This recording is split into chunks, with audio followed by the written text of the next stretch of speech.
Kisah berfokus pada seorang ketua majelis hakim korup bernama Lee Han-yong yang diperankan oleh Ji Sung. Ia merupakan lulusan kampus kelas menengah dengan nilai pelatihan yang baik.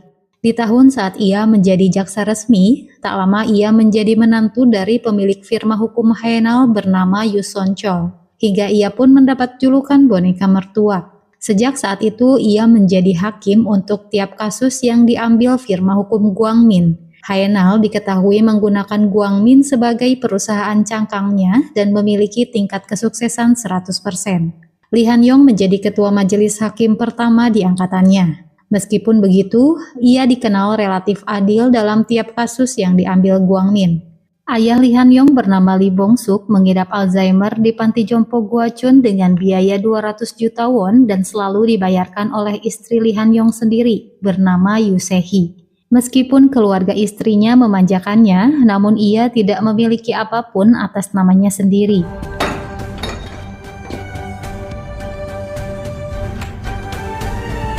Suatu hari di pengadilan distrik pusat Seoul, digelar sidang terkait klaim kecelakaan saat bekerja terhadap perusahaan Gojin Chemical.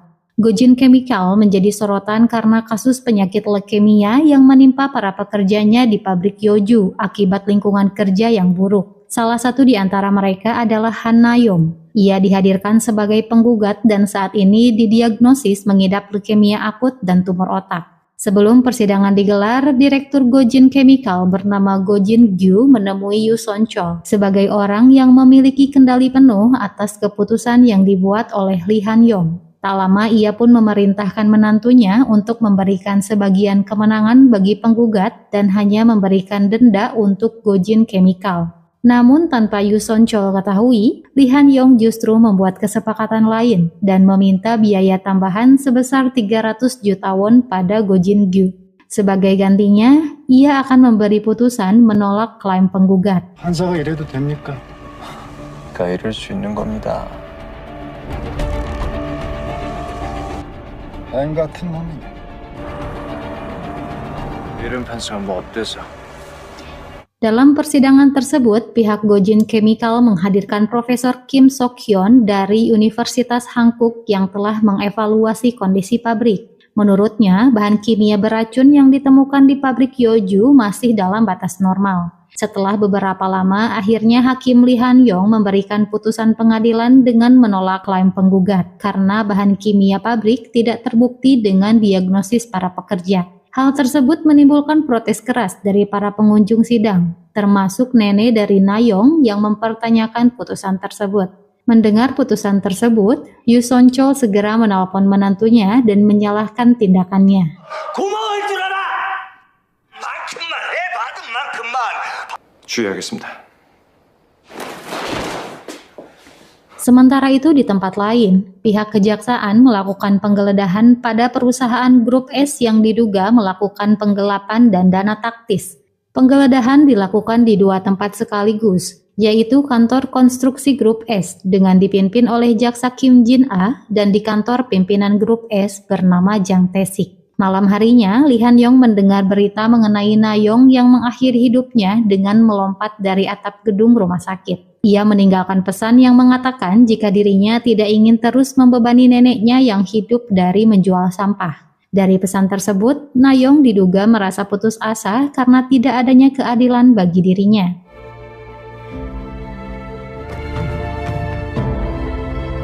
이젠 정말 모르겠네.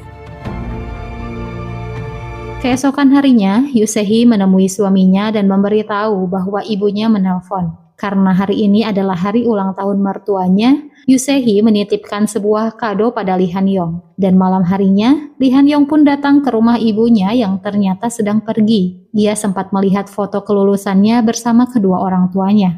Tiba-tiba, ia teringat kejadian saat ayahnya ikut berdemo menentang Grup S dan seseorang memukul kepalanya dari belakang. Tak lama ibunya pulang tanpa menyapa Lee Han-yong. Ia mengganti pakaiannya dan memberitahu bahwa Na-yong adalah cucu dari tetangganya. Ia pun mengajak Lee Han-yong meminta maaf pada keluarganya. Namun Lee Han-yong menolak dengan alasan dirinya telah memberikan keadilan yang sesuai.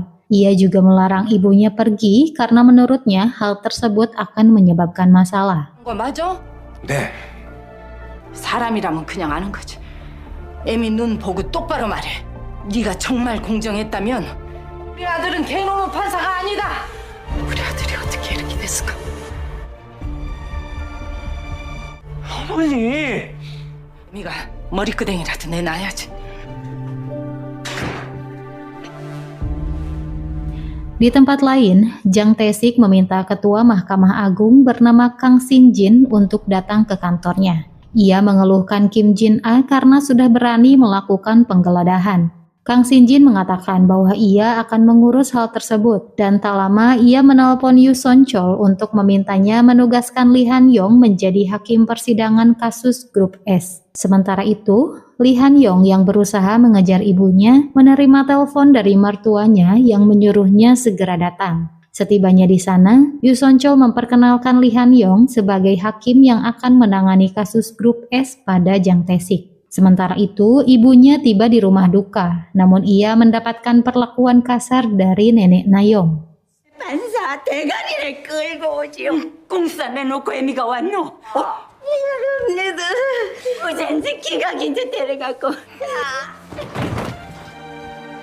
나영이 우리랑 Dalam perjalanan pulang, penyakit asma yang diderita oleh ibu Lee Han-yong kambuh hingga tak lama ia pun jatuh pingsan. Setelah mendapat kabar mengenai ibunya, Lee Han-yong bergegas ke rumah sakit untuk melihat kondisinya. Di ruang UGD, ia melihat ibunya sedang mendapat perawatan, namun tiba-tiba kondisinya semakin parah karena adanya serangan jantung.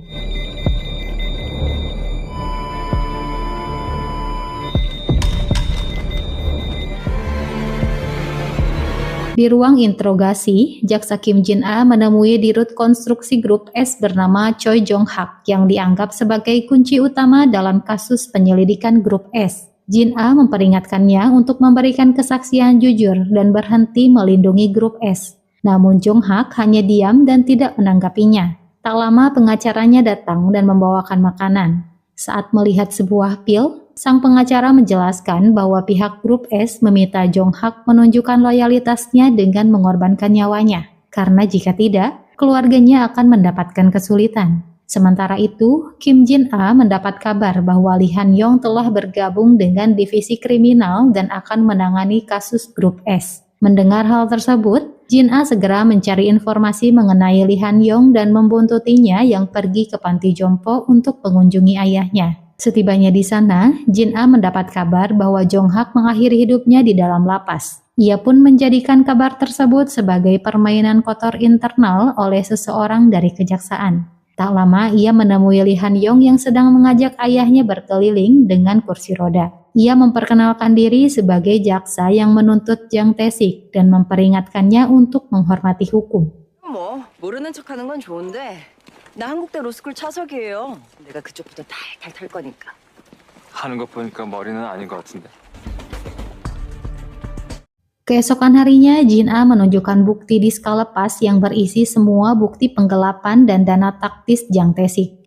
Ia mendapatkannya dari Kim Yong-jin yang merupakan manajer akuntansi konstruksi S. Jin-a mengakui begitu dirinya menjadi jaksa, ia mengincar Jang Tae-sik untuk balas dendam pribadinya.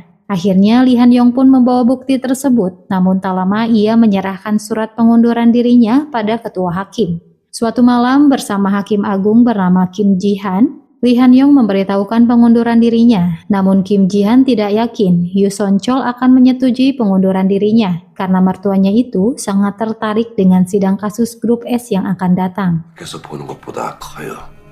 수급 재판 준비하면서 연구관 자리가 싫으면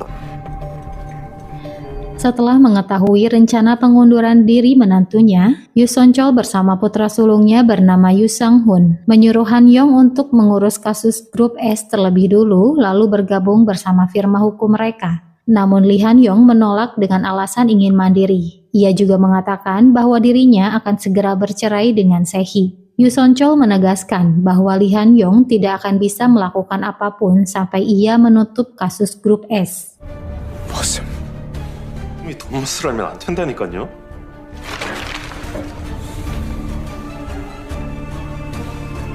여기까지입니다. 저와 해날 높은 거래는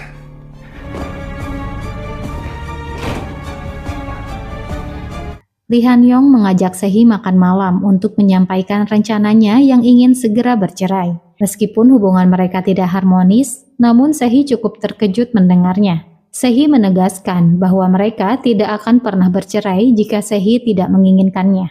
Keesokan harinya dalam sidang kasus grup S, Jin A menuntut Jang Tae-sik dengan hukuman 6 tahun penjara dan denda 12 miliar won. Namun banyak yang tak menyangka, Lee Han Yong justru memberi putusan pengadilan dengan memberikan hukuman 10 tahun penjara dan denda 24 miliar won. 피고인을 법정 구속한다. 뭐가 이렇게 날쌔? 선배 10년.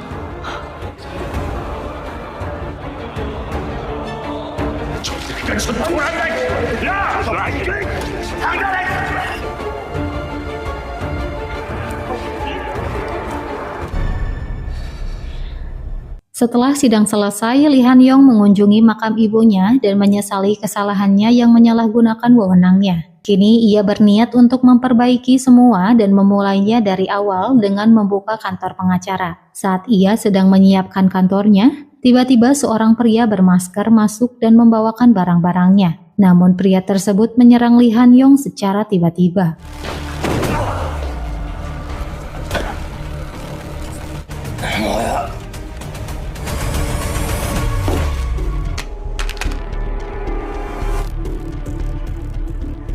Saat tersadar, Lee Han Yong mendapati seorang pria tergeletak di dekatnya. Ia mencoba mendekatinya dan tak lama ia menyadari pria tersebut telah tewas dengan luka di tubuhnya. Ia juga menemukan senjata yang sengaja ditinggalkan untuk menjebak dirinya. Lee Han Yong pun segera menelpon Jin A dan memberitahukan apa yang sedang dialaminya saat ini. Ia menemukan identitas pria tersebut bernama Kim Yong Jin dan seketika Jin A pun terkejut. Karena pria tersebut adalah orang yang memberinya diska lepas. Ia menduga jika ini adalah ulah Jang Tae-sik yang ingin balas dendam atas putusan yang diberikan oleh Lee Han Yong. Jin A menyuruhnya untuk segera meninggalkan TKP. Sementara Lee Han Yong bertekad untuk membuktikan jika dirinya tidak bersalah dan ia pun segera melarikan diri dengan membawa pakaiannya yang terkena darah korban. Namun sayangnya, ia bertemu dengan pria bermasker dan memberitahu keberadaannya pada polisi. Hingga tak lama, polisi pun mengejarnya.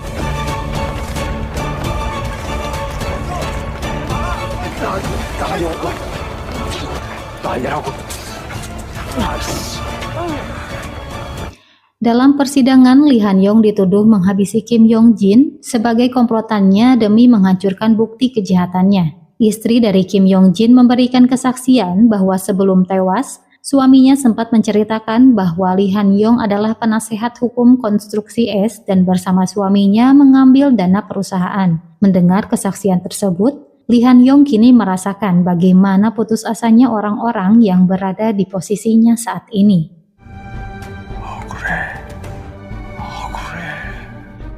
Sehee pun dihadirkan sebagai saksi dan mengatakan jika suaminya seringkali menerima suap untuk memihak pihak tertentu di pengadilan. Ia juga mengatakan jika Lee Han Yong membuka kantor pengacara untuk alasan pencucian uang. Setelah persidangan, Lee Han Yong ditemui oleh rivalnya bernama Kim Yun Hyuk.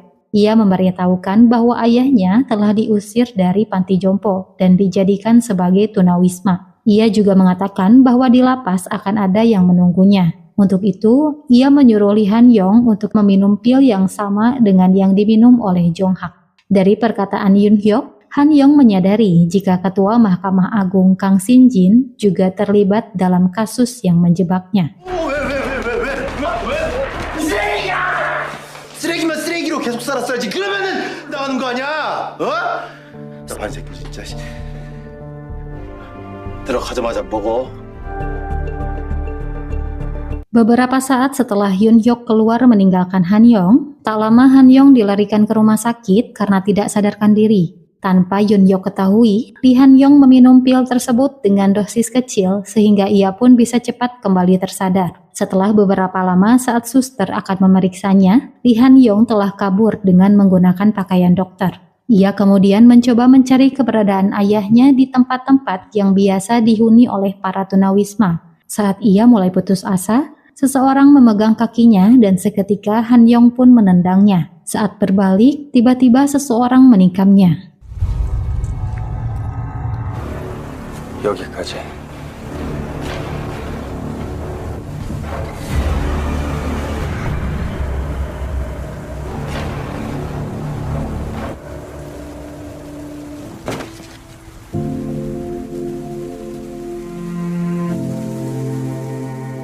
Dalam sisa kesadarannya, Han Yong merasa tidak adil jika dirinya harus berakhir di saat ia ingin hidup sebagai Han Yong yang sebenarnya. Ia melihat sekelebatan kilas balik hidupnya, dan tak lama ia justru kembali ke masa 10 tahun yang lalu saat dirinya menjadi hakim dalam kasus pertamanya. Ia sempat mengira jika persidangan tersebut termasuk kilas balik hidupnya. Saat melihat terdakwa bernama Kim Sang-jin, Han Yong seketika turun dan menggunakan kesempatan itu untuk melampiaskan kemarahan sebelum dirinya benar-benar tewas. 마당에 한이라도 풀라는 거지. 야, 너가 생각하는 자다고 벌떡 일어나. 괜찮아요? 괜찮아요. 쇼하지 말고 내 눈 똑바로 봐. 잘못했지? 제가 잘못했습니다. 사형이야 이 새끼야!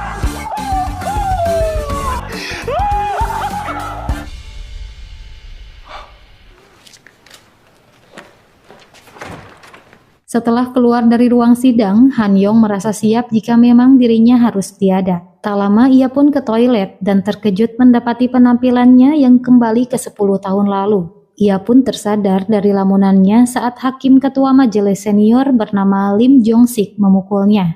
Ia menyalahkan tindakan Han Yong yang menjatuhi hukuman mati pada Kim Sang-jin, padahal hanya melakukan percobaan pencurian. Han Yong mulai menduga jika dirinya benar-benar kembali ke masa lalu, dan tak lama ia bertemu dengan Yoon Hyuk. Seketika Han Yong teringat pertemuan terakhir mereka, hingga ia pun kembali kesal dan berniat menghajarnya.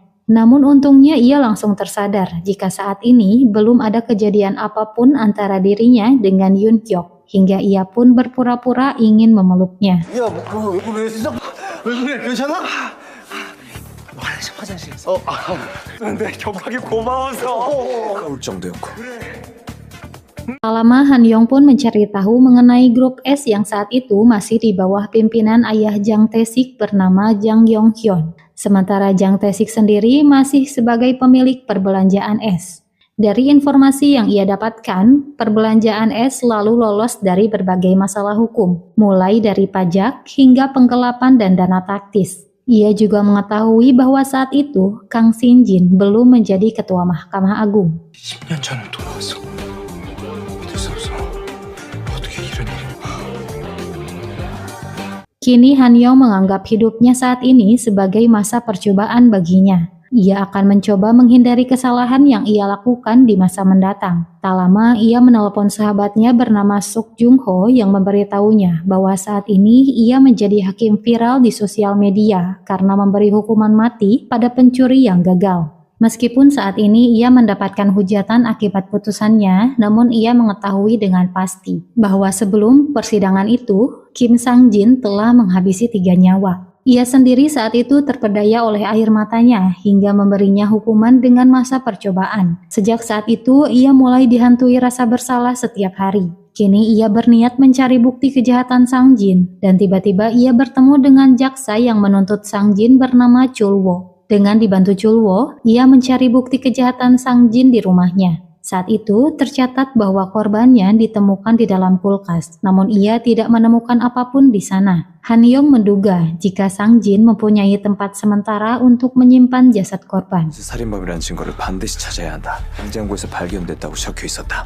이는 무단 침입으로 잡히기 사흘 전이었고 주가 따로 있었을까? Akhirnya Han Yong mengubah keputusan pengadilan dan memberi hukuman 1 tahun penjara dan masa percobaan 2 tahun. Ia sengaja memberikan putusan tersebut untuk mengawasi Sang-jin dan membuktikan kejahatannya. Tiba-tiba ia melihat wanita bertopi yang terasa familiar. Setelah persidangan, dari lantai atas, ia juga melihat Sang-jin tersenyum penuh arti pada wanita tersebut. 강주영, 그 여자다. Han Yong mengirim pesan pada Chul-wo bahwa hari ini Sang-jin berencana menghabisi korban berusia 6 tahun dan ia memintanya untuk mengawasi gerak-gerik Sang-jin. Sementara ia sendiri akhirnya menemukan wanita bernama Kang Ju-yong. Juyong mengatakan bahwa dirinya diancam oleh Sang Jin dan hampir menjadi korbannya malam itu. Namun seorang wanita menolongnya hingga ialah yang dihabisi. Juyong menyalahkan keputusan Han Yong yang mengubah putusan pengadilan karena kini Sang Jin akan terus memperalat dirinya. Namun Han Yong menjelaskan bahwa dirinya membebaskan Sang Jin untuk mengurungnya selamanya. Sementara itu, Chul Wo mengawasi Sang Jin yang sedang memperhatikan anak berusia 6 tahun. Setelah beberapa lama, Sang Jin tiba-tiba kabur dan dikejar oleh Chul Wo. Han Yong baru tersadar jika Sang Jin memasang kamera pengintai di kamar Juyong sehingga membuatnya kabur begitu mengetahui Han Yong datang.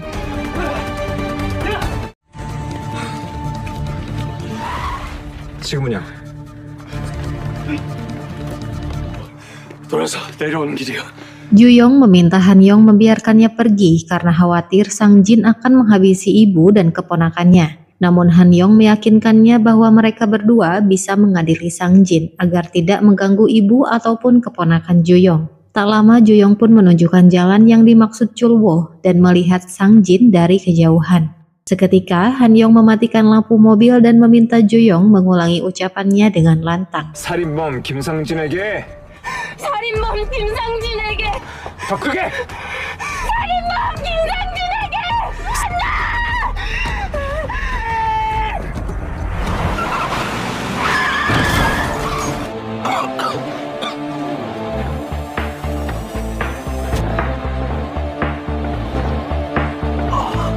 Sang Jin akhirnya dilarikan ke rumah sakit dan pihak kepolisian pun akhirnya menemukan jasad korban berkat informasi dari Han Yong.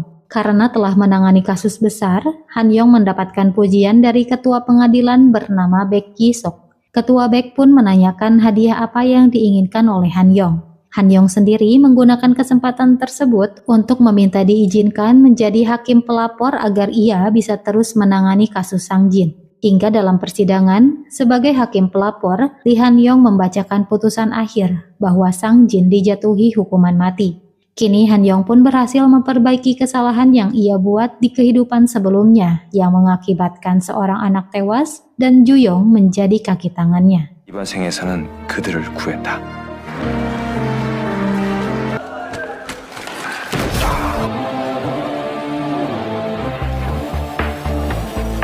Suatu hari Han Yong melihat Kim Ji-han sedang berbicara dengan Yun Yok. Kim Ji-han memerintahkannya untuk terus mengawasi ketua Baek. Karena merasa penasaran, Han Yong pun mengikuti Kim Ji-han yang terlihat masuk ke sebuah restoran. Tak berselang lama, ia juga melihat Kang Sin Jin yang saat ini masih menjabat sebagai hakim ketua majelis senior masuk ke restoran yang sama. 반갑다, 강신진. Kim Ji-han melaporkan penyelidikannya terhadap ketua Baek. Bagi Sin Jin, ketua Baek merupakan orang yang tangguh dan sangat taat aturan, sehingga akan dengan mudah dipercaya oleh yudikatif. Untuk itu, Sin Jin sudah bisa menduga jika ketua Baek akan menjadi penghalang baginya. Sementara itu, Han Yong menemui ibunya yang terlihat masih sibuk di tempat rongsokan miliknya. Ia merasa senang melihat ibunya, mengingat bagaimana nasib hubungan mereka di kehidupan sebelumnya. Tak lama ayahnya datang dan mereka berencana pulang untuk membuatkan Han Yong makan malam. 아버지의 눈을 똑바로 보지 못한다. 밥 먹고 가 김치찌개 끓여줄게. 시간 되니? Tiba-tiba seorang pemulung datang untuk menjual barang rongsokannya. Ternyata wanita tersebut adalah Nenek Nayong. Begitu melihatnya, Han Yong kembali teringat kesalahan yang ia lakukan pada Nayong. Keesokan harinya, Han Yong menjadi hakim dalam kasus yang menjerat seorang terdakwa bernama Pak Hyok Jun. 3 bulan sebelum kecelakaan yang ia alami bersama tunangannya bernama Kim Son Hoi, diketahui Kim Son Hoi mendaftar sebanyak 8 asuransi jiwa senilai 1,2 miliar won. Namun ahli warisnya bukanlah anggota keluarga, melainkan Hyok Jun sendiri. Untuk itu, ia diduga menjadi dalang dari kematian tunangannya. Hyok Jun sendiri berdalih jika dirinya tidak mengetahui bahwa Son Hoi mendaftar asuransi jiwa. Saat persidangan masih ditunda, Han Yong menyempatkan diri pergi ke TKP untuk penyelidikan.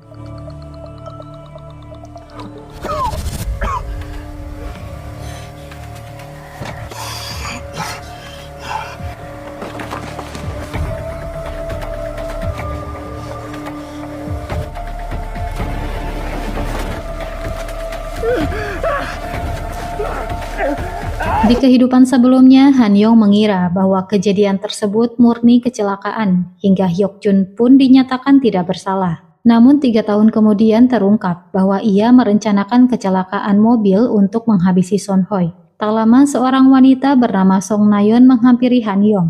Ia merupakan seorang reporter di harian Daejin yang sebelumnya sudah Han Yong ketahui. Selain itu, Nayeon juga mengaku jika Son Hoi adalah temannya. Han Yong pun memintanya menyebarkan berita mengenai kasus ini sebanyak mungkin.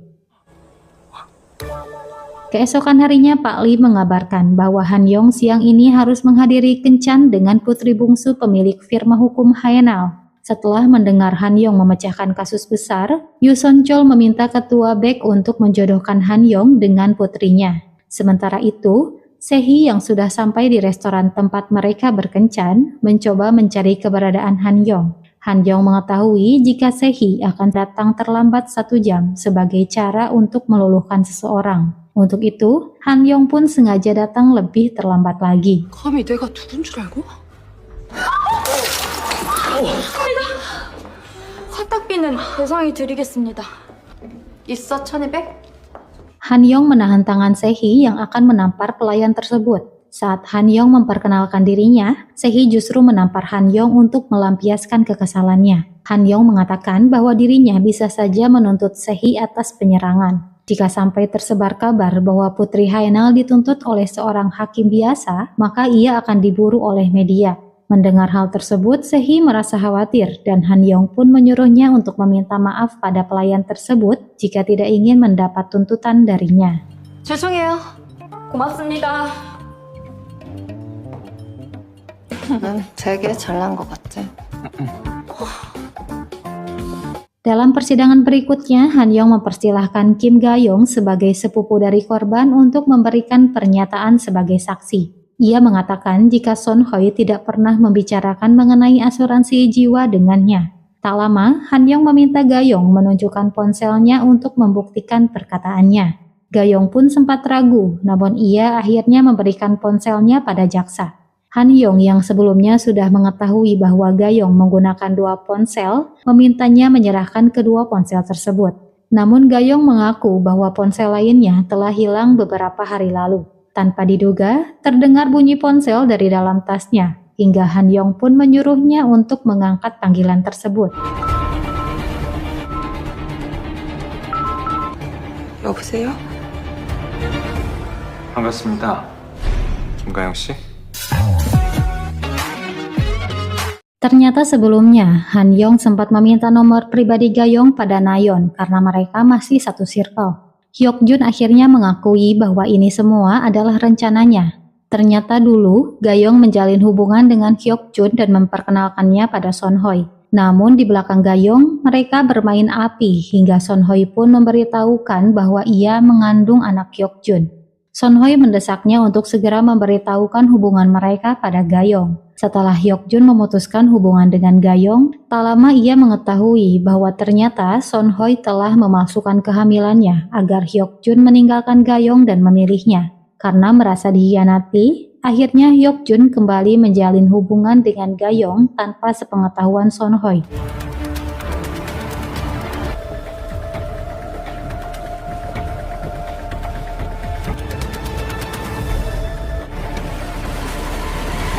오래지 않아 김선 얘기 들키고 박혁준과 김가영의 만남 역시 살인으로 이어졌다. 서로의 배신과 질투는 끝났다. Dalam persidangan tadi, Han Yong sempat melihat Shin Jin hadir dan ia berharap Shin Jin bisa menikmati persidangan tersebut. Sementara di tempat lain, Shin Jin mulai merasakan bahwa Han Yong nampak sudah mengetahui kejadiannya sejak awal. Ia pun menyuruh Kim Ji-han untuk mengawasi Han Yong, karena bisa saja ia memihak ketua BEK. Sementara itu, ketua BEK kembali memuji Han Yong dan memberitahu bahwa dirinya akan segera dipromosikan menjadi Hakim Agung. Dan setelah itu, ia berencana memindahkan Han Yong ke Seoul. Mendengar hal tersebut, Han Yong mengetahui bahwa ini adalah rencana Shin Jin dan yudikatif akan segera terjebak, hingga ketua BEK akan mengundurkan diri setelahnya. Ia sangat membutuhkan ketua BEK untuk bisa melawan Shin Jin dan akan berusaha keras menghentikannya menjadi Hakim Agung. Ia pun menolak rencana ketua BEK dengan alasan ingin fokus pada latihan praktek saat ini. 정말인가? 권이 되는 걸 막아야 한다. 그러면 백이석이 필요하다.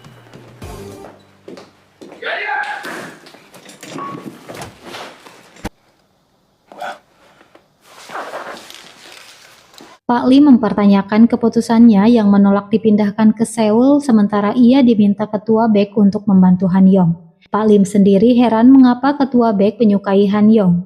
Tak lama Han Yong mendapat telepon dari Nayeon yang meminta bantuannya. Ayahnya yang merupakan seorang satpam di komplek gedung bernama Gangchun Palace dituduh telah merampok rumah direktur rumah sakit Hanguk bernama Lee Chang-yo. Han Yong mulai mengingat kejadian ini, sementara di tempat lain, Chang-yo sedang melaporkan kejadian yang ia alami pada Shin Jin. 뭘 도둑맞아? 어떻게 된 거야? 똑바로 말해. 나오시 알았습니다.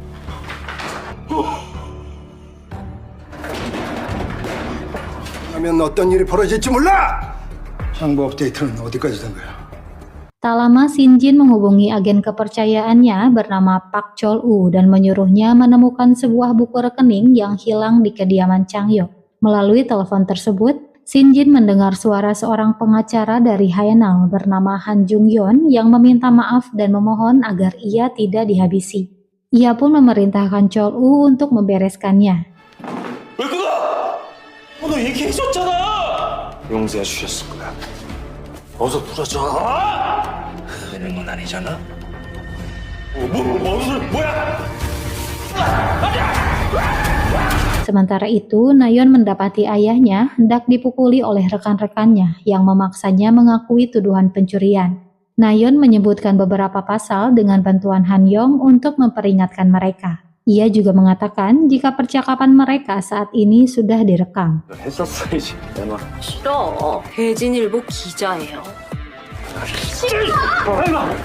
그러니까 전화가 끊겼잖아. 실례합니다. 누구야? 실례합니다. 잠깐만요. 요즘 기자들이 뭐 법전도 외우냐? 검사는 아니죠. 어떻게? 압수부터 시작할까? Setelah membawa ayahnya, Nayeon mengucapkan terima kasih atas bantuan Han Yong. Tak lama, Han Yong menemui Jung Ho untuk meminta bantuannya menemukan sebuah buku rekening berisi daftar nama orang yang diambil oleh pencuri di rumah Chang-yo. Hal tersebut bukanlah pekerjaan sulit baginya karena ia mengenal semua pencuri di Gangnam. Tak lama ia memanggil anak buahnya dan memerintahkannya untuk mencari tahu siapa yang telah melakukan pencurian tersebut. Setelah Jung Ho pergi, Han Yong kembali teringat kejadian saat ia dan Jung Ho bekerja sebagai satpam kontrak di konstruksi es dan melawan para pendemo.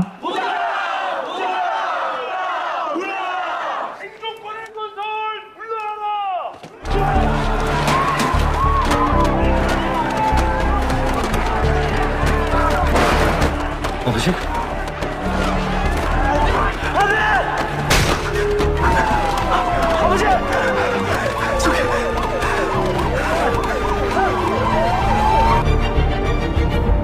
Tak lama ayahnya justru dijadikan terdakwa atas pelanggaran undang-undang hukum kekerasan dalam insiden penyerangan massal. Karena pukulan di kepala membuatnya pingsan, ayahnya menyangkal tuduhan tersebut. Namun yudikatif menolak bandingnya dan hakim menerima klaim palsu perusahaan keamanan. Sebenarnya sebagai saksi di tempat kejadian, Han Yong bisa memberikan pernyataan bahwa ayahnya tidak bersalah. Namun ia tidak mampu melakukannya karena ia harus mengakui bahwa dirinya telah meninggalkan ayahnya di TKP hanya untuk menyelamatkan diri. Hingga akhirnya ayahnya dijatuhi hukuman 1 tahun 6 bulan penjara. 행위동 처벌에 관한 법률위반. Suatu malam Han Yong melihat jaksa Kim Jin-ah yang menghadang mobil Jang Tae-sik untuk menangkapnya atas tuduhan penggelapan pajak luar negeri. Han Yong teringat bahwa Jin-ah selalu ingin menuntut grup S. Saat berada di rumah, Han Yong mulai berpikir untuk bekerja sama dengan Jin-ah. Keesokan harinya, Jung Ho menerima laporan bahwa pria yang memiliki julukan buka pintu keluar dari penjara tahun ini. Dan rumornya ia melakukan hal besar dengan teman-teman restorannya. Di tempat lain, Chol-woo berhasil menangkap para pencuri dan mendapatkan informasi bahwa mereka menyimpan hasil curian di rumah buka pintu. Namun tanpa ia ketahui, Han Yong dan Jung Ho sudah lebih dulu menemuinya. 다 담았습니다. 우리 좀 가봐요. 아니요, 죄송합니다. 근데 그럼 한 방에 천국으로 보내버리거든. 거짓말을 해? 예. 우리 따조 내 친구가 찾는 게 없잖아. 미안해.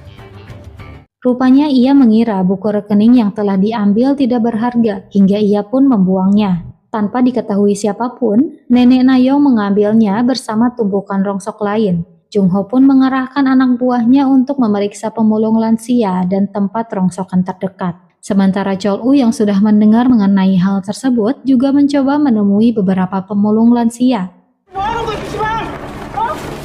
못 봤어. 형이 좋게 얘기할 때 열심히 하자.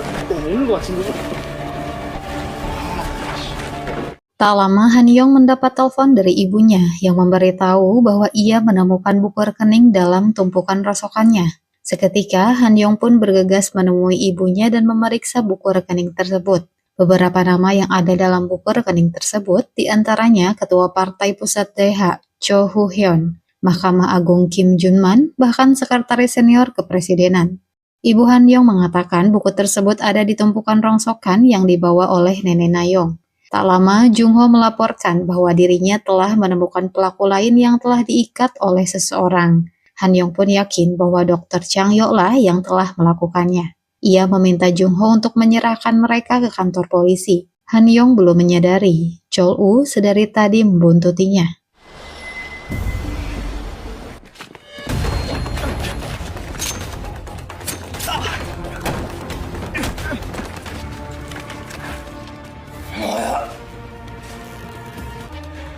나구나.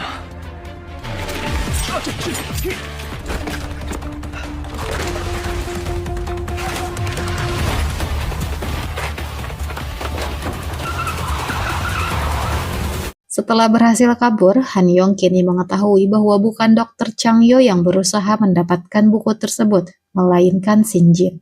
Sementara di tempat lain, Shin Jin meyakini bahwa Han Yong sudah mengetahui mengenai buku rekening, sehingga tidak mau melepaskannya. Tak lama, Chol U mengirimkan lokasi rongsokan tempat Han Yong menemukan buku rekeningnya. Setelah Kim Ji Han menyelidikinya, ia mengetahui bahwa tempat rongsokan tersebut adalah milik orang tua Han Yong. 우연치곤 고약하구만. 일단 철수해. 안영이 어떤 부류인지 확인해볼까? Di kantor Soje, milik mantan Presiden Korea Pak Gwang-tu, mengumpulkan semua pejabat penting yang tergabung dalam organisasinya.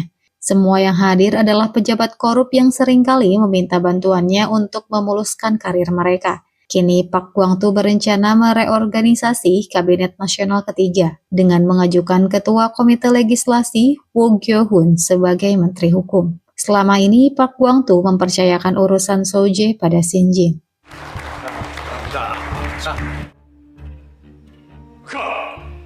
감사합니다. Sementara itu, atas perintah Shin Jin, Kim Ji Han mengajak Han Yong bertemu. Han Yong sendiri sudah menduga jika buku rekeninglah yang mendasari Kim Ji Han ingin menemuinya. 이한영 판사한테 필요 없는 물건이죠. 후회하지 않겠어요? 이제 아직 안 해보셨죠? 본 적이라도 있나 봐요.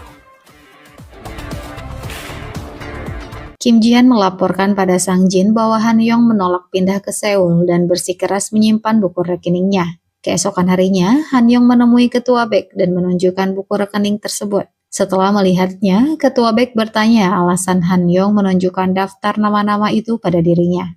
Han Yong mengatakan bahwa hal ini di luar kuasanya, sehingga ia mempercayakan dan mengandalkan Ketua BEK untuk mengusutnya. Hingga keesokan harinya, dengan izin Ketua BEK, Han Yong pun mengadakan konferensi pers di depan Pengadilan Distrik Chungnam dan menyebutkan daftar nama yang dibebaskan dari wajib militer menggunakan diagnosis palsu dari Chang Yo. 발표하겠습니다.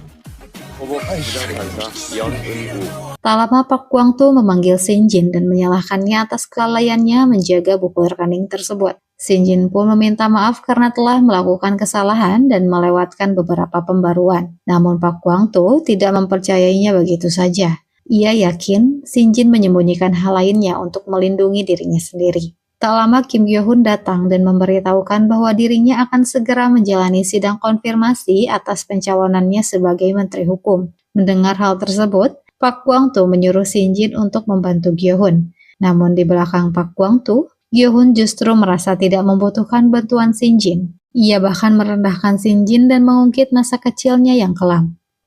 소재에 들어온 지 얼마나 됐다고 그 뜻은 아니고 않잖아요. 집에서 컸다는 소문은. Shin-jin masih menahan kesal atas perkataan Gyo-hun padanya. Hingga tak lama, Ji-han menemui Shin-jin dan melaporkan bahwa Han-yong mengekspos daftar nama tersebut secara impulsif. Menurut pengakuan Han-yong, ia mengatakan bahwa dalam daftar tersebut ada salah satu temannya dari sekolah hukum yang sering merundung dan merendahkannya karena berasal dari keluarga miskin.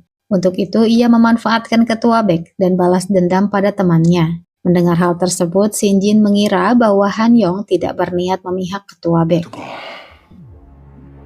걱정이 많을 거야. 가방 가져간단 말이다. Pak Lim mengajak Han-yong makan malam. Ia mengatakan bahwa ketua BEK kini kehilangan kesempatan untuk menjadi hakim agung akibat mengekspos daftar nama tersebut. Pak Lim sendiri kini harus mengubur rencananya pindah ke Seoul mengikuti ketua BEK. Tak lama, Pak Lim keluar untuk menelpon istrinya. Namun tiba-tiba, 저거. 안 돼.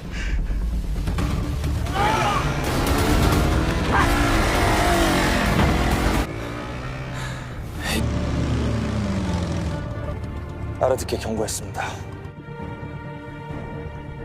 akibat kejadian semalam, Pak Lim harus dirawat di rumah sakit. Samar-samar ia merasa pernah mengenal pria yang sudah mencelakainya dan menduga jika ia adalah salah satu terdakwa yang ia tangani. Tak lama Han-yong menerima telepon dari Shin-jin. Han-yong yakin Shin-jin merasa penasaran dan ingin mengenal dirinya lebih jauh. Seketika Han-yong pun menemui Shin-jin dan menduga jika ia sangat ingin menjadikan Han-yong sebagai timnya. Saat sedang mengambil makanan, Shin-jin secara langsung menanyakan kejadian yang Han-yong alami semalam. Hal tersebut ia lakukan untuk menyombongkan diri bahwa dialah yang membuat penyerangan tersebut.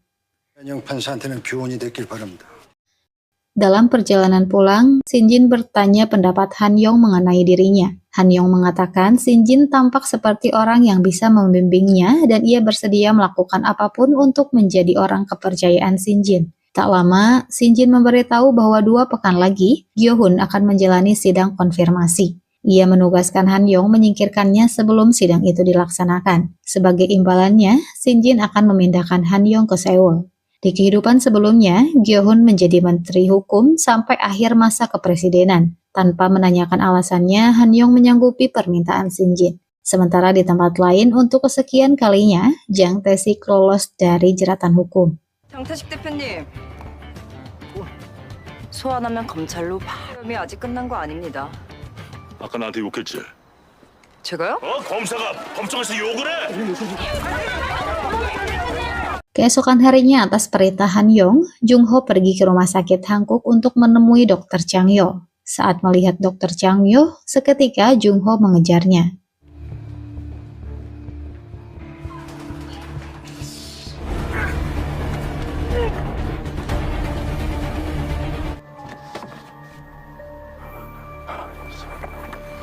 Di atap gedung rumah sakit, Chol-woo sudah siap menghabisi Dr. Chang-yo. Ia bahkan menyiapkan surat yang seolah ditulis Dr. Chang-yo sebelum tewas.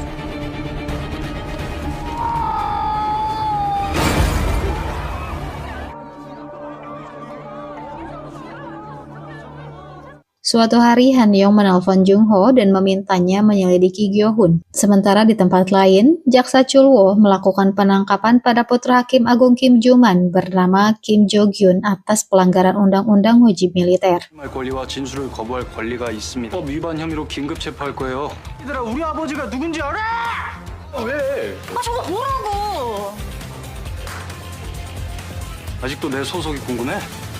Kim Jung-man menemui Jaksa Agung bernama Om Jun-ho untuk meminta bantuannya dalam penyelidikan pelanggaran undang-undang wajib militer. Namun di luar dugaannya, Om Jun-ho justru menyuruhnya menjalani penyelidikan bersama putranya secara terpisah. Hal tersebut membuat Kim Jun-man marah dan tidak menyangka jika Om Jun-ho akan bersikap seperti ketua BEK. Om Jun-ho sangat dihormati di kejaksaan karena pengaruh orang-orang berkuasa. Namun ia mempunyai satu masalah, yaitu putranya. Di kehidupan sebelumnya, setelah pemerintahan berubah dan Jaksa Agung Om Jun-ho mengundurkan diri, putranya yang belajar di luar negeri mengunjungi Korea dan ditangkap atas tuduhan obat terlarang. Salah satu yang ditangkap bersamanya adalah putri Gyo-hun bernama Wo Hui-yong. Sementara itu, beberapa nama yang telah diekspos satu persatu mulai dipanggil ke kejaksaan. Ketua Mahkamah Agung pun mengundurkan diri akibat skandal penghindaran wajib militer, sehingga John Hung-woo dicalonkan sebagai Ketua Mahkamah Agung berikutnya. 전웅은 대법원장이 되자마자 백이석에게 쏠렸다. Pak Lim dan Han Yong dipanggil ke ruang Ketua Baek. Ia menyampaikan bahwa Ketua Mahkamah Agung Jeon menelponnya langsung dan mengundangnya bekerja di pengadilan Seoul. Untuk itu, ia berniat membawa Pak Lim dan Han Yong ikut bersama mereka ke Seoul. Hal tersebut tentu diterima dengan baik oleh Pak Lim dan Han Yong. 나와 함께 서울로 간다.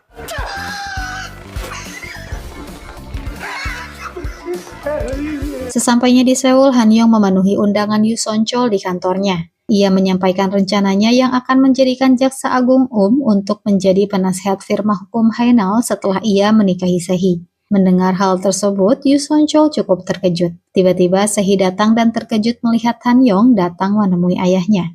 Ia meminta Han Yong untuk datang ke ruangannya setelah urusannya dengan ayahnya selesai. Namun Han Yong justru seketika pamit pada Yu Son-chol dan pergi bersama Sehi. Sehi menanyakan bagaimana cara Han Yong membuat Pak Jun-ho bekerja sama dengan firma hukum ayahnya, karena selama ini ia selalu menolak firma hukum manapun. 그 대신 원래 이렇게 말이 많았던가? 결혼식장에서 봅시다. 아이고, 가요 빨리. 데려오려면 유세 씨 도움이 필요해요. Keesokan harinya, Han Yong menemui Shin Jin di ruangannya dan mengatakan bahwa ia akan menggunakan Jaksa Agung Jun-ho untuk menyingkirkan Gyo-hun. Karena dirinya kini sudah berada di Seoul, Han Yong meminta Shin Jin mengizinkannya membawa Jaksa Agung Jun-ho sebagai hadiah pernikahan untuk firma hukum Haenal. 지금 내는 잠시고 그렇게 하지. 아니라 법정이야. 왜 어떻게 이용해야 어떻게 될지. Ketua Baek menugaskan Han Yong menangani kasus jalan amblas di distrik Namyeon. Han Yong teringat di kehidupan sebelumnya, para korban mulai menyalahkan kantor distrik Namyeon saat penyelidikan mulai buntu. Setelah mendapat tugas tersebut, Jung Ho menelpon Han Yong dan melaporkan bahwa Gyo-hun terlibat dengan wali kota distrik Namyeon. Diduga, konstruksi Taemyong menyuap mereka untuk mendapatkan semua proyek dari distrik Namyeon. Seketika Han Yong berpikir kebenaran di balik jalan amblas akan terungkap setelah pergantian staf administrasi. Dan inilah awal mula munculnya kasus jalan amblas.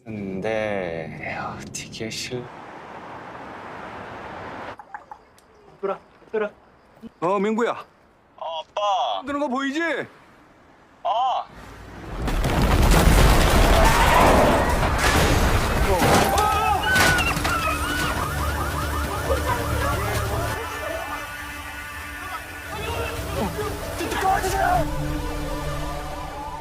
Setelah kejadian tersebut, pihak korban menuntut permintaan maaf dari wali kota Chu Yong-jin, termasuk seorang ayah bernama Heo Dong-gi yang kehilangan anak sematawayangnya dalam kejadian tersebut. Ia bersikeras menuntut keadilan atas kematian putranya. Pihak wali kota Chu sempat memberikan uang damai pada Dong-gi, namun ia menolaknya. 죽은 거 내 때문에 했다 생각하고. 찔러.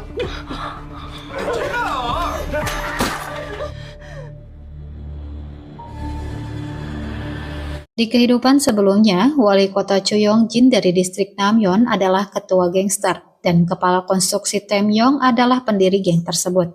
Investigasi mengungkap bahwa jalan amblas disebabkan kesalahan konstruksi air dan selokan. Namun dalam persidangan terkait korban, kantor distrik Namyeon juga memenangkan banding dan Mahkamah Agung menolak banding keluarga korban.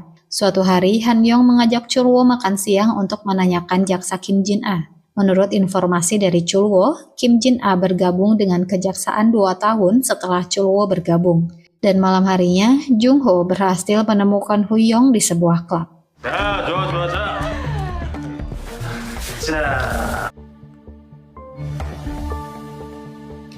Setelah berpikir cukup lama, Han Yong mengirim foto yang Jung Ho dapatkan kepada Jun Ho. Han Yong memberitahukan bahwa wanita yang berada di foto tersebut adalah putri dari kandidat Menteri Hukum Gyo-hun. Tak lama atas perintah Han Yong, Sehi menemui Jun Ho lebih dulu. Dan setelah beberapa lama, ia pun datang. Ia membawa semua bukti yang dikumpulkan Jung Ho dari TKP dan meminta Jun Ho melakukan penangkapan darurat pada Putri Gyo-hun. Sebagai bentuk ancaman, Sehi menelpon pegawainya di luar negeri yang melaporkan bahwa mereka telah merekam dan mengumpulkan bukti bahwa putranya telah berpesta. Han Yong mengatakan bahwa Gyo-hun tak hanya menerima suap dari semua orang, tapi juga menggunakan kekuasaannya di Komite Legislasi dan Peradilan untuk membantu perusahaan besar mendapatkan keinginannya. Namun jika Jun Ho menangkapnya dengan alasan tersebut, kejaksaan justru akan disalahkan atas campur tangan pemilu. 판사가 이래도 되나? 법무부 장관이 되는 건 막아주셔야 됩니다. 이러고도 당신이 판사야.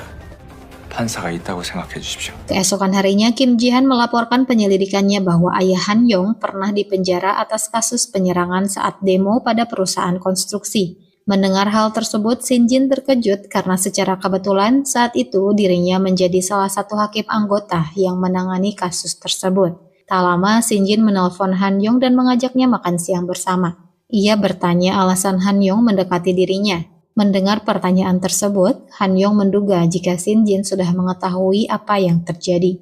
Ia pun memberitahukan apa yang terjadi pada ayahnya. 용역에 저항을 하다가 다 지난 일입니다. 저런. Sebelum persidangan, Han Yong sempat menemui Dong-gi dan memperkenalkan diri bahwa ia adalah hakim yang akan menangani kasus jalan amblas. Ia meminta Dong-gi untuk menerima kesepakatan damai kali ini, karena ia akan mengekspos semua kejahatan wali kota Chu di pengadilan nanti. Dan benar saja, keesokan harinya utusan dari wali kota Chu kembali menawarkan uang damai. Sesuai perintah Han Yong, Dong-gi pun menyetujui kesepakatan tersebut. 안녕.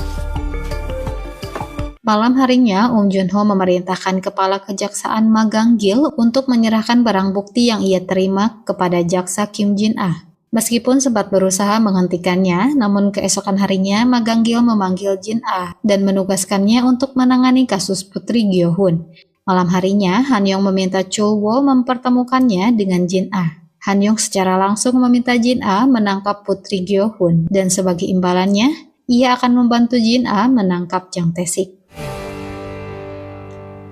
Keesokan harinya di acara persidangan, dengan didampingi putri sulung Yu Son-chol bernama Hana, wali kota Chu terlihat percaya diri karena kedua belas penggugat telah menyetujui kesepakatan damai. Tiba-tiba pengacara penggugat menyampaikan bahwa adanya bukti mengenai tergugat yang memaksa berdamai. Ia menunjukkan disk lepas yang berisi rekaman video saat petugas distrik Namyeon memaksa memberikan uang damai pada salah seorang korban. Beberapa kali Hana mencoba untuk menyangkal, namun Han Yong tidak memberikannya kesempatan. Rupanya sebelumnya Nayeon menemui korban tersebut dan meminta bukti rekaman, lalu memberikannya pada pengacara penggugat.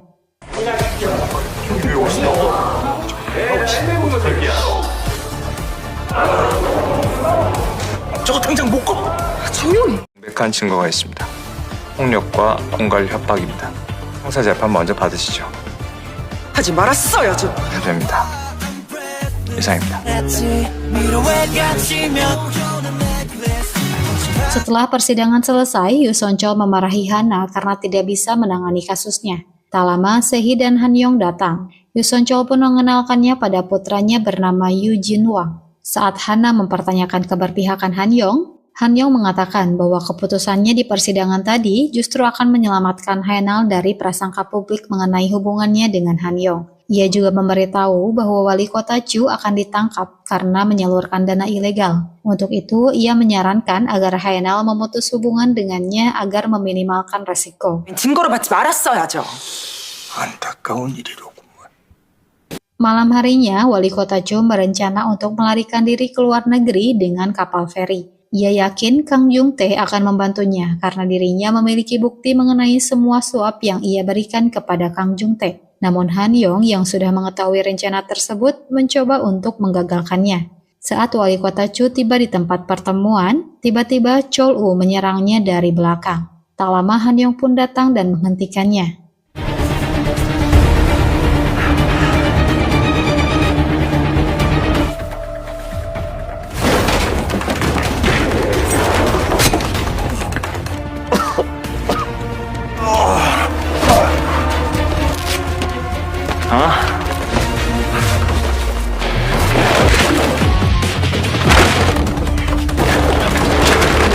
Tak lama pengawal wali kota Chu datang dan mendapati bosnya sudah tergeletak. Han Yong memberitahukan bahwa Chol U lah yang telah menyakiti bosnya. Seketika ia pun menyerang Chol U.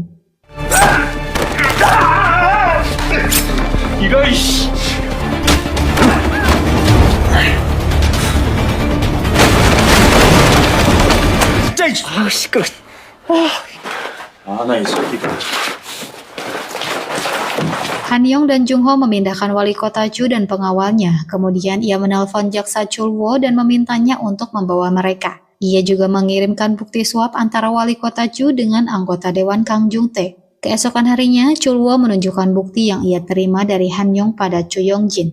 Akhirnya Chu Yong Jin mengaku selalu mengirimkan uang setiap bulan pada Kang Jung Tae selama musim pemilu. Ia juga diperintah oleh Kang Jung Tae untuk kabur menggunakan kapal feri. Tak lama, Chul Wo pun mendatangi kantor Kang Jung Tae untuk melakukan penggeledahan. Kang Jung Tae yang tidak berada di tempat menerima kabar tersebut dari pegawainya. Hingga malam harinya ia menghubungi Chul Wo untuk berbicara empat mata. 저희 촉으로 봤을 때 거래를 요구할 게 틀리면 민국 검사 아무나 못 건듭니다. 그리고 Shin Jin yang seakan sudah menduga bahwa Han Yong akan menemui Kang Jung Tae mencoba mencegahnya dan mengajaknya bertemu. Untuk menghindari kecurigaan Shin Jin, Han Yong pun menyetujuinya. Sementara di tempat lain, jaksa Kim Jin A melakukan penangkapan pada Putri Gyo Hun di sebuah klub di saat ayahnya sedang menjalani sidang konfirmasi. 적절치 않다고 생각합니다. 요즘은 기억나지 않습니다. Gyo Hun yang merasa curiga melihat semua orang sibuk dengan ponsel mereka, membuka ponselnya dan menerima kabar mengenai penangkapan putrinya. Ia pun segera menelpon Park Gwang To untuk meminta bantuan, namun Gwang To sengaja mengabaikannya.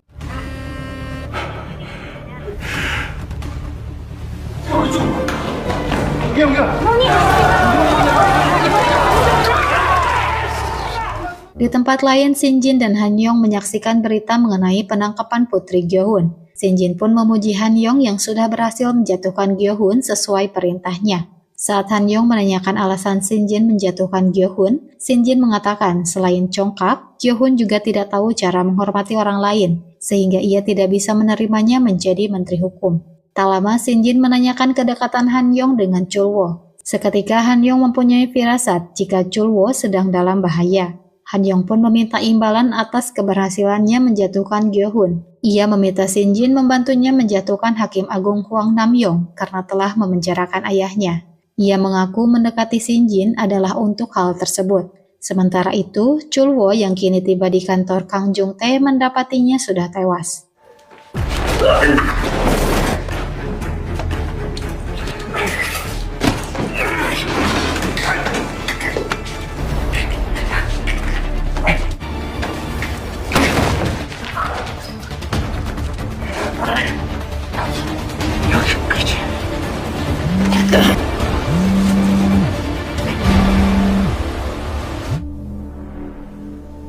Chul Wo kembali tersadar. Rupanya sebelumnya Han Yong sudah memperingatkan bahwa ia mungkin saja sedang dijebak. Tak lama ia pun melapor pada polisi. Hingga saat persidangan digelar, atas semua kejahatan yang dilakukannya, kejaksaan menuntut Yong Jin dihukum selama 10 tahun penjara dengan denda 5 miliar won. Sementara itu, Shin Jin menemui Gyo Hun yang sedang memohon ingin bertemu dengan Gwang To. Ia mengatakan bahwa putrinya akan dibebaskan dengan masa percobaan, sedangkan Gyo Hun sendiri akan diselidiki atas tuduhan parkir saham. Ia ingin menunjukkan bahwa dirinya bisa membalas perbuatan Gyo Hun pada dirinya. 주가 조작은 어떻습니까? 이런 치의 실수도 없어야 한다고. 내가 부르면 내가 시키는 일은 질문도 하지 말고. Suatu hari, Shin Jin mengendalikan media untuk menjatuhkan Ketua Mahkamah Agung Jeon Hong Wo. Meskipun ia baru saja menjabat 6 bulan. Tak lama ia mengajak Hakim Agung Hwang Nam Yong bertemu untuk mencalonkannya sebagai Ketua Mahkamah Agung berikutnya. Sebagai orang yang pernah menjadi hakim anggotanya, Shin Jin meyakinkan Nam Yong bahwa ia tidak akan menjadikannya seperti Jeon Hong Wo. Setelah Nam Yong pergi, Shin Jin menemui Han Yong dan sengaja membiarkan ia mendengar percakapan dengan Nam Yong. Ia berusaha menepati janjinya pada Han Yong dengan memberikan bukti mengenai putra Namyong bernama Taesong yang melakukan nepotisme. 다만 법복은 벗길 수 있지. 원장에 앉히기로 하지 않으셨습니까? 중에 어느 쪽이 빠를까? Keesokan harinya, Han Yong menemui Yu Son Chol dan menyarankannya untuk mendukung Ketua Baek menjadi Ketua Mahkamah Agung berikutnya.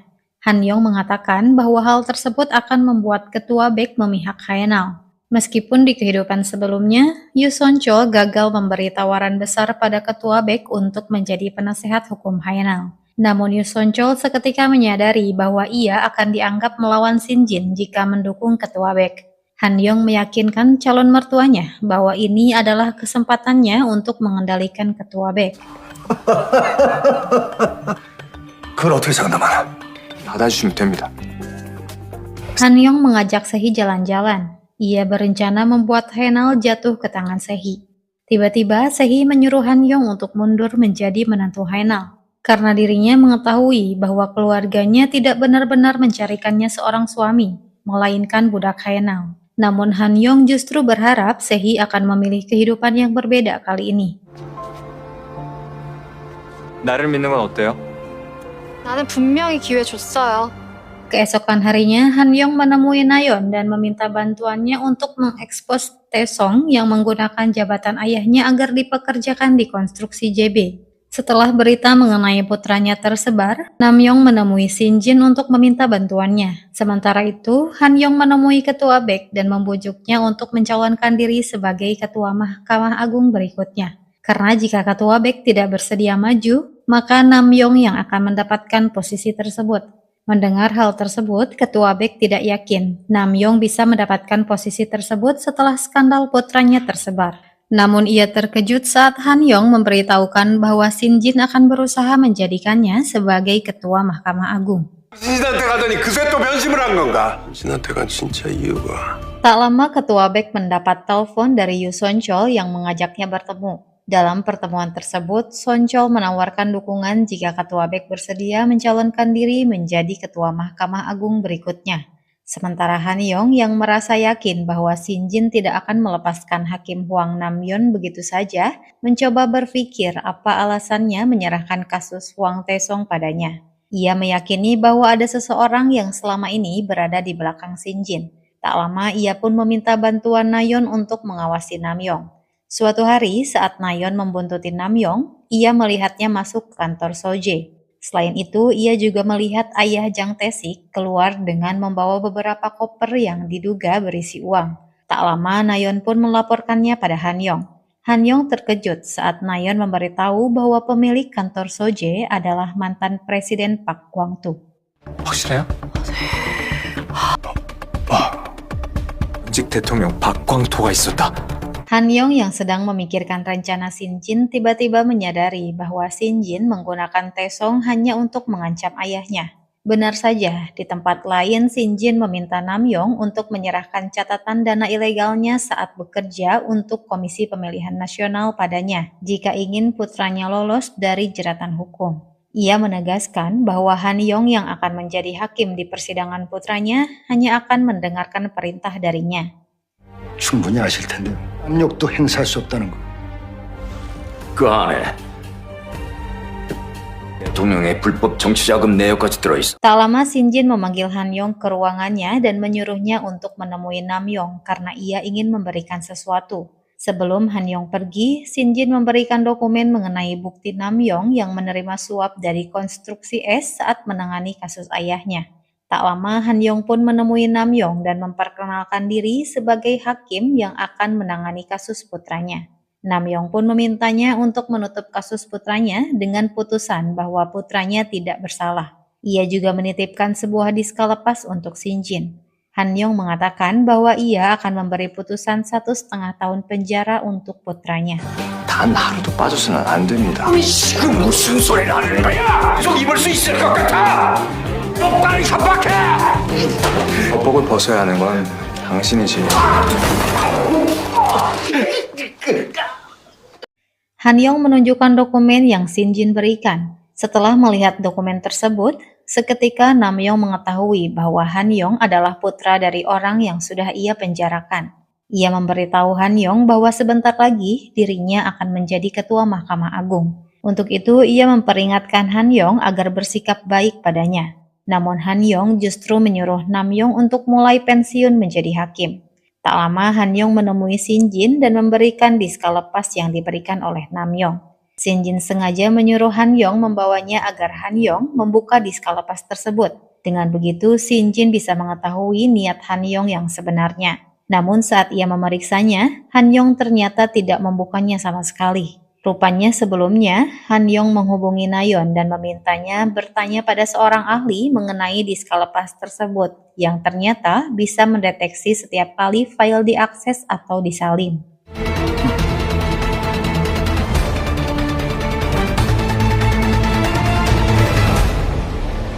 나 같으면 궁금해서 벌써 열어봤을 텐데 너무 고지식한 거 아니야? Keesokan harinya, Han Yong menunjukkan bukti keterlibatan Shin Jin dengan Kang Jung Tae dan Cho Yong Jin. Ketua Baek pun menanyakan alasan Han Yong ingin dirinya menjadi ketua Mahkamah Agung. Han Yong mengatakan bahwa dirinya membutuhkan ketua Mahkamah Agung untuk melawan Shin Jin. Ia juga memberitahu bahwa Shin Jin tidak bekerja sendirian. Tak lama ia menunjukkan foto yang Nayeon dapatkan. 돈가방 같은데요. 추천 자신 있습니까? 부탁드리겠습니다. 황진 후배 백이 되어주지. 감사합니다. Di tempat lain sesuai perintah Shin Jin, Chol-woo mencoba menghabisi Taesong dengan mengikatnya di dalam sebuah mobil dengan arang beracun. Keesokan harinya, Shin Jin menyerahkan diska lepas berisi semua catatan dana ilegal untuk anggota dewan baru serta mantan dan presiden saat ini dari pemilu terakhir. Ia mengatakan bahwa Nam Yong mengambil file tersebut saat berada di Komisi Pemilihan Nasional. Ia mencoba mengajak Han Yong untuk bergabung ke dalam lingkaran kekuasaan pemerintahan bayangan yang menguasai Korea dengan memberi putusan bahwa Taesong tidak bersalah sebagai tiket masuknya. Hingga dalam persidangan, Shin Jin sengaja datang untuk memastikan Han Yong menuruti perintahnya. Namun tak lama, Kim Ji Han memberitahu Shin Jin bahwa Taesong sedang melakukan konferensi pers. Taesong mengakui perbuatannya yang telah melakukan kecurangan perekrutan. Ia juga mengatakan bahwa dirinya dibantu oleh ayahnya untuk mendapatkan pekerjaan di JB. Ternyata sebelumnya, Jung Ho berhasil menyelamatkan Taesong. Ia diminta oleh Han Yong untuk menjaga Taesong karena sudah bisa menebak apa yang akan dilakukan oleh Shin Jin. Han Yong menemui Taesong dan mengatakan bahwa ia akan terus diincar oleh orang yang ingin menghabisinya, agar ayahnya bisa menjadi ketua Mahkamah Agung. Dengan kematiannya, orang-orang akan berempati hingga Nam Yong bisa menjadi Mahkamah Agung. Dan kini, tak lama setelah Taesong mengadakan konferensi pers, Nam Yong dengan terpaksa mengundurkan diri dari jabatannya sebagai Hakim Agung. 오늘 사법부가 또 한 번 큰 추심에 선 황남용 대법관이 새로부터 뒷돈을 받고 자신의 아들을 조사에 착수할 예정입니다. Shin Jin membawa Han Yong ke kantor Soje. Sebelum memasuki ruang pertemuan, ia memperingatkan Han Yong agar tidak terkejut dengan apapun yang akan ia lihat nanti. Setelah memasuki ruang pertemuan, Han Yong memperkenalkan diri dan mendapatkan sambutan baik dari semua pejabat yang hadir. Tak lama beberapa pengawal masuk dengan membawa bathtub dan beberapa tas besar. 국정원 특활비입니다. 경찰청 특활비입니다.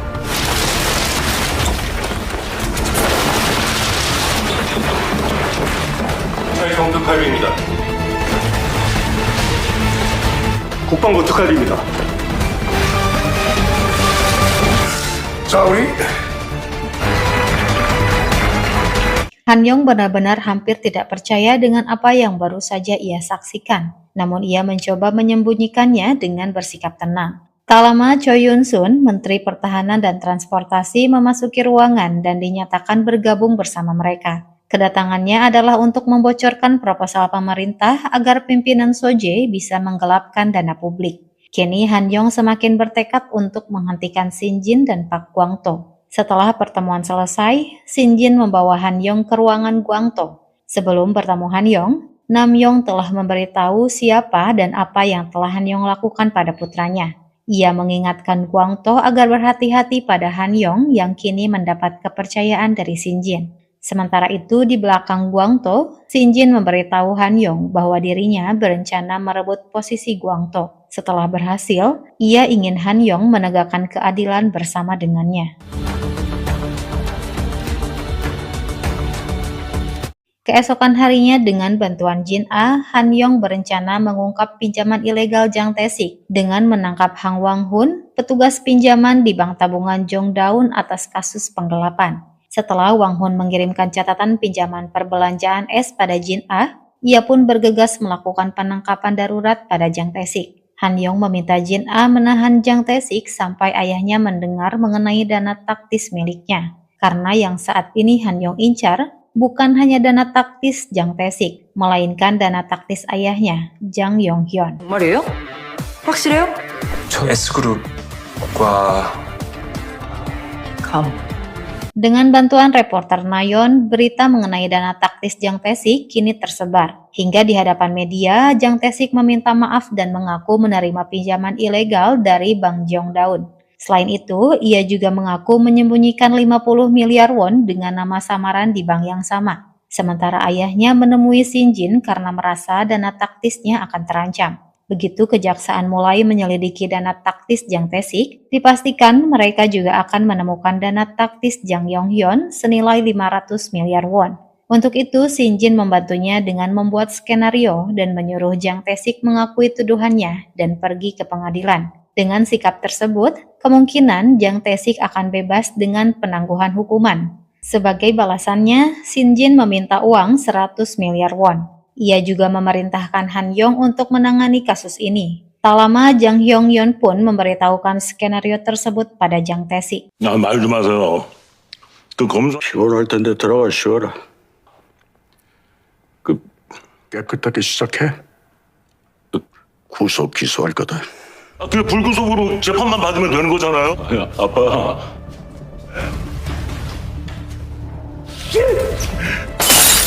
Jiang Taesik yang sudah mencari tahu mengenai jaksa Kim Jin A menemukan keberadaan ayahnya yang merupakan mantan pegawainya. Ia kini mengetahui alasan Jin A selalu mengincarnya. 하도 죽기 살기로 덤비길래 애가리 깨진 게 몇 번이더라. 애자네. Suatu ketika Han Yong menemui Kim Jin A dan menunjukkan surat pernyataan yang dibuat oleh ayahnya. Saat itu ayahnya dipaksa mengakui bahwa dirinya yang menghajar para korban penggusuran yang berunjuk rasa. Untuk memanipulasi kejadian tersebut, Jiang Taesik sengaja memukul Kim Tae-sok dan menyuruhnya berbohong pada hakim dengan mengatakan pengunjuk rasa memukulinya hingga membuat kepalanya cedera. Akibatnya, ayah Han Yong yang harus menerima hukuman. Jiang Taesik membayar Kim Tae-sok dengan 1 juta won dan membayar biaya rumah sakitnya. Meskipun Jin A mengakui bahwa ayahnya orang jahat, namun ia adalah seorang ayah yang sangat menyayangi putrinya. Ia rela pulang dengan wajah babak belur demi bisa memberi uang saku pada putrinya. 진아야, 너 늘처럼 살길 바랬나 봐요. 난 아빠를 바랬다는 걸. Di tempat lain, firma hukum Haenal yang akan membela Taesik menunjuk Sehi sebagai pengacaranya. Sehi yang selama ini selalu dianggap tidak kompeten, akhirnya mendapatkan tugas dari ayahnya. Ia pun memberitahukan hal tersebut pada Han Yong. Namun Han Yong seketika memperingatkan Sehi untuk tidak mengambilnya dan memberikannya pada saudaranya yang lain. Ia tidak ingin Sehi terlibat dengan alasan kasus ini akan mengguncang seluruh konglomerat. Di tempat lain, Nayeon berhasil menyelinap masuk ke Yayasan Amal Seojin yang disetir Guangto dan menyalin buku besar palsu. Tak lama, ia pun mengirimkannya pada Han Yong. 현식 회계장부 보낼게요. Keesokan harinya, Chulwo menunjukkan buku besar tersebut pada atasannya bernama Kang Ji-hwan dan meminta persetujuannya untuk menyelidiki Yayasan Sonjin. Namun Ji-hwan justru menentangnya dan mengancam akan memecat Chulwo jika bersikeras menyelidikinya. Hal tersebut diketahui oleh Kim Ji-han dan melaporkannya pada Xin Jin. Xin Jin yang merasa terganggu dengan Chulwo memutuskan untuk menemuinya. Ia mengatakan akan membantu Chulwo menyerang Yayasan Sonjin dan menyuruhnya menangkap pimpinan yayasan tersebut bernama Kang Sun-chol atas penggelapan dan pelanggaran kepercayaan. Sementara itu, Han Yong bekerja sama dengan calon presiden dari partai oposisi bernama Kwak Sang Chol untuk mengungkap dana yang dikumpulkan Yayasan Sonjin. Hal tersebut akan membantunya mendapatkan simpati publik demi pencalonannya nanti. 한 방에 무너질 위인이 아닌데 내주면 물어뜯는 건 알아서 하시겠다. 1위를 밝힌 야당의 저격수 겁니다. 이거 가지고 돈을 모아가지고요 쟤네들을 도와주라고 사랑입니다. 세상에 믿습니까 이게? 억울하고. Tak lama kejaksaan pun melakukan penggeledahan di kantor Yayasan Sonjin. Sementara Guangto mendengar berita mengenai penggeledahan tersebut di ruangannya. Seketika ia pun menelpon wakil jaksa agung dan memerintahkannya menarik kembali surat penangkapan dan penggeledahan. Namun ia terkejut saat mengetahui bahwa perintah tersebut langsung dari presiden. Tak lama Guangto pun memenuhi panggilan kejaksaan. Setelah menunggu beberapa jam, Guangto diberitahu bahwa status dirinya telah berubah dari saksi menjadi tersangka karena terbukti sebagai pemilik rekening atas nama pimpinan Sojin.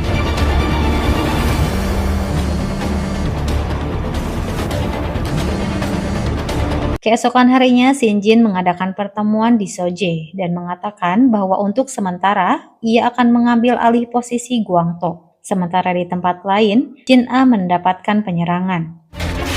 잘 가라 미친년아.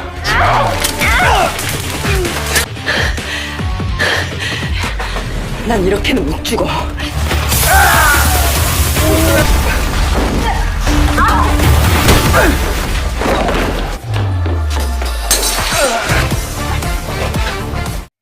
Dalam persidangan, Tae-sik tidak menyangka Jin A masih bisa selamat. Tak lama, Jin A menunjukkan seorang saksi penting yang mengetahui mengenai pinjaman ilegal Jang Tae-sik sebesar 120 miliar won. Saksi tersebut adalah asisten dari Jang Tae-sik sendiri, bernama Byon. Ia mengklarifikasi bahwa Jang Tae-sik menyuruhnya mengambil pinjaman ilegal di bank tabungan Jongdaun. Ia juga menunjukkan bukti rekaman suara Jang Tae-sik yang mengetahui bahwa ayahnya juga memiliki dana taktis di bank yang sama. Selain itu, dalam rekaman tersebut, Jang Tae-sik memerintahkannya untuk membuat rencana menghabisi Jin A. 징역 20년과 원을 추징해 주시기 바랍니다. 벌금 200억 원을 선고해 주시고 또 기소되시겠네요. 사장님 다 조작한 거라고. Sementara itu, Chol-woo yang sudah menaruh kecurigaan mendatangi tempat tinggal Byon. Ia mendapati Chol-woo sedang berusaha menghabisi Byon.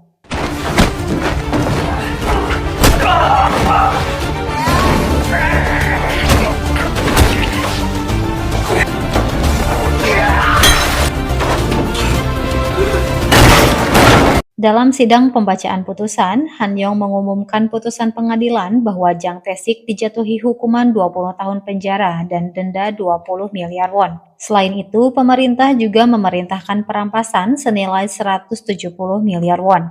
Hal tersebut tentu membuat Jin A sangat lega karena perjuangannya selama ini tidak sia-sia dan keadilan benar-benar bisa ditegakkan.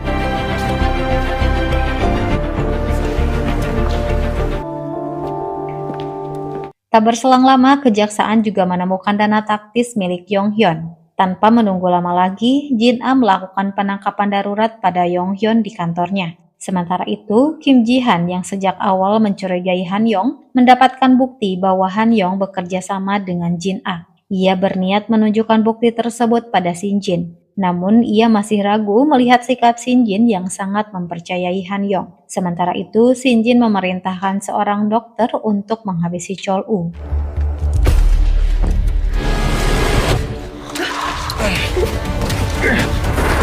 Mengetahui Shin Jin mencoba menghabisinya, Chol-woo pun kabur dari rumah sakit dan menemui Shin Jin.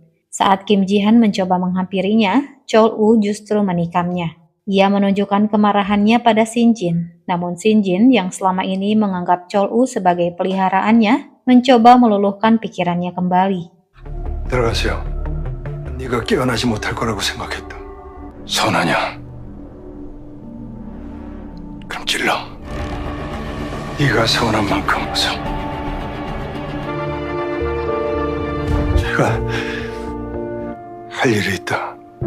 Keesokan harinya, Shin Jin berhasil membawa Pak Guangto kembali ke Soje. Namun saat Guangto kembali ke ruangannya, ternyata ia dan semua anggota lain sepakat untuk menyingkirkan Guangto. Di dalam ruangannya, Chol-woo sudah bersiap untuk menghabisi Guangto. Namun tiba-tiba, cenayang kepercayaan Guangto muncul dan menyaksikan perbuatan Chol-woo.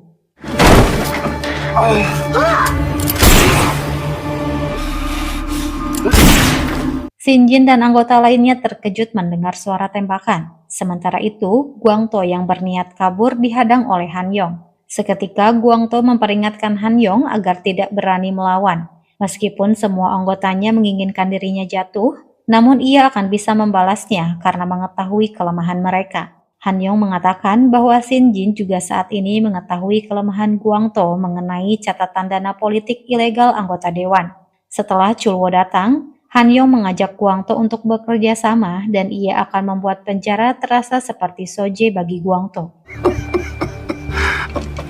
내일부터 하자. 나 너무 피곤해.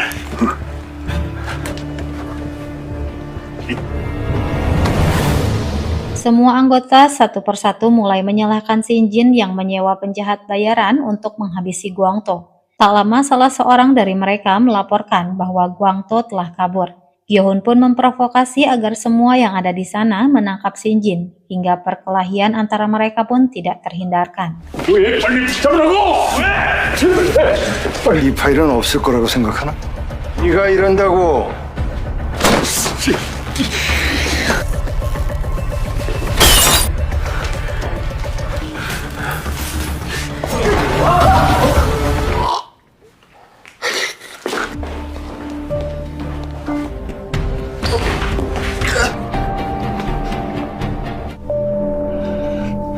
Han Yong kembali menemui Shin Jin dan mendapati Gyo-hun dan Chol-woo telah tewas. Shin Jin pun menunjukkan bukti bahwa Han Yong ternyata mengkhianatinya. Sebelumnya, saat Kim Ji-han tewas, Shin Jin akhirnya menemukan bukti tersebut. Akhirnya Han Yong pun mengakui bahwa dirinya mendekati Shin Jin hanya untuk mengincarnya. Namun Shin Jin masih menawarkan kesempatan bagi Han Yong agar mau bergabung bersamanya. 부정하고 위에서 권력을 휘두르지 않아. 넌 그런 말 할 자격이 없어.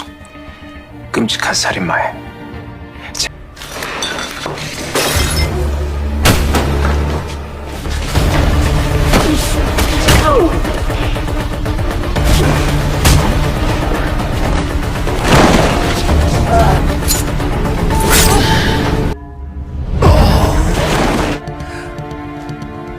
Yu Son-chol yang mengetahui perbuatan Shin Jin seketika menyuruh Se-hee untuk menjebak Han Yong. Ia meyakinkan putrinya bahwa jika Shin Jin sampai tertangkap, maka Haenel juga akan ikut hancur karena selama ini selalu bekerja sama dengan Shin Jin. Untuk itu, ia meminta Se-hee menuruti keinginan Shin Jin saat ini. Meskipun sempat menolak, namun Se-hee tidak mempunyai pilihan lain. 판사한테 마음 주고 그런 건 아니지.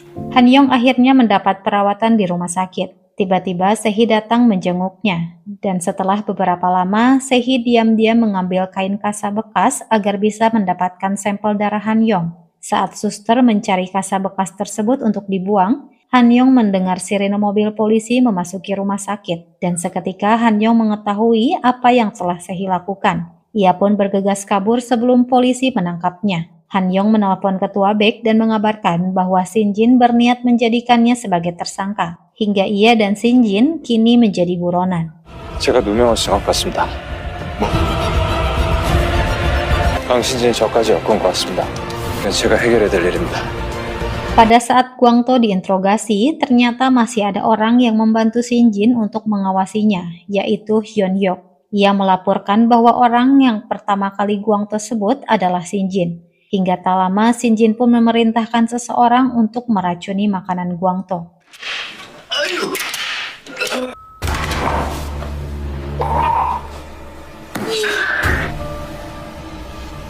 Chul-woo mencoba mencari barang bukti yang mungkin disimpan oleh Guangto. Namun sayangnya ia hanya menemukan sebuah jimat. Saat Han Yong memeriksanya, ternyata di bagian belakang jimat tersebut ada sebuah gambar Gucci. Han Yong pun diam-diam mencoba mencarinya di ruangan Guangto. Benar saja, di bawah Gucci tersimpan disk lepas berisi catatan sumber keuangan Guangto beserta para anggota Soje. Dengan bukti tersebut, Chulwo menangkap semua anggota Soje atas perbuatan ilegal mereka. Begitupun dengan Hyun Hyuk. Setelah mendengar mengenai penangkapan anggota Soje, ia berniat membuang dokumen barang bukti yang Shinjin titipkan padanya. Namun sayangnya, Chulwo berhasil mendapatkan bukti tersebut.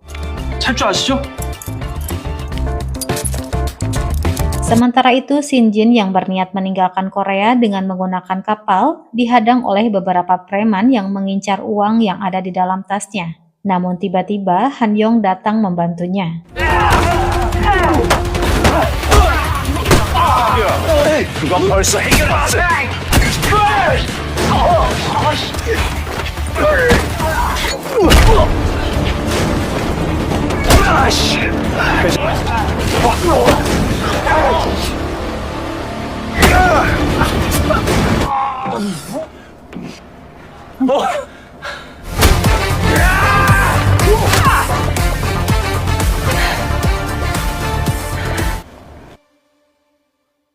Keesokan harinya, giliran Yu Son-chol yang ditangkap atas tuduhan memalsukan bukti, memanipulasi saksi dan kompromi yudisial ilegal. Begitupun dengan kedua anaknya, Eugene Guang dan Yuhana atas penghindaran pajak dan manipulasi saksi. Hingga tiba di persidangan terakhir, kejaksaan menuntut Shinjin dengan hukuman mati. Tak lama, Shinjin maju ke tengah dan mengatakan bahwa semua yang ia lakukan hanya demi menyelamatkan negara dan mengubah sistem keadilan yang busuk. Ia menyalahkan Han Yong karena telah menghancurkan pengorbanannya. 와 무죄를 만들었으니까 재판 거래를 해서 유작하고 증인을 살해하고 정의를 위한 희생일 뿐이야. 피고인 강신진에게 선고한다. Ketua BEK memberitahu Han Yong bahwa ia memutuskan untuk membatalkan kontrak menjadi penasehat hukum Haenal. Sehi yang masih belum bisa mengurus Haenal seorang diri, memutuskan untuk menyerahkan tugasnya pada penasehat hukum utama, sementara ia memutuskan untuk mendaftar ke sekolah hukum. Dan cerita pun selesai.